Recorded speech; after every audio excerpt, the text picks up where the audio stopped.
यहाँ पे हमें क्वेश्चन में दे रखा है ये ABCDF एक रेगुलर हेक्सागन है और इसमें AD vector is equal to M time BC vector और CF vector is equal to N times AB vector और हमें क्वेश्चन में MN की वैल्यू पूछी गई है।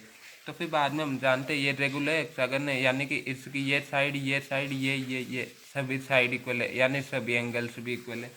तो किसी भी रेगुलर क्लोज्ड क्वाड्रिलेटरल में उसके सभी एंगल्स का फॉर्मूला होता है, सभी एंगल इक्वल होता है। तो किसी भी एंगल का फॉर्मूला होता है n-2/180/n, जहाँ पे n नंबर ऑफ साइड्स है। इसमें 6 साइड है तो 6 - 2 4/6 इंटू 180, यानी कि ये बन गया 2/3 इंटू 180, यानी कि ये 180 है, यहाँ पे 360 था और 62 था 120, यानी कि हर साइड 120 है।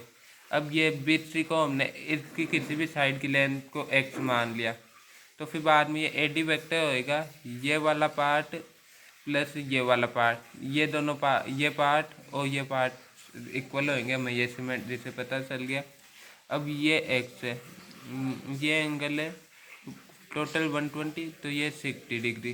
तो फिर बाद में ये हो जाएगा x यहाँ पे cos 60 डिग्री, ये वाली लेंथ, जैसे कि ये यहाँ पे 60 डिग्री और ये cos 60 डिग्री हो जाएगी ये वाली लेंथ, ये दोनों इक्वल होंगे, जो कि हो जाएगा x इंटू cos 60 डिग्री, यानी कि cos 60 डिग्री की वैल्यू 1/2, यानी कि x/2 यहाँ पे और x/2 ऊपर। तो फिर बाद में ये बन गया x और एक x पहले से, यानी कि ये हो गया 2x और x की वैल्यू है BC वेक्टर, यानी कि AD vector is equal to BC vector.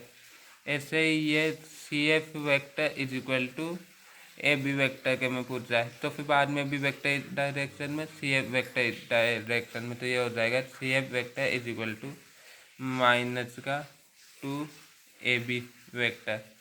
तो MN का प्रोडक्ट हो जाएगा 2 × -2, यानी कि -4।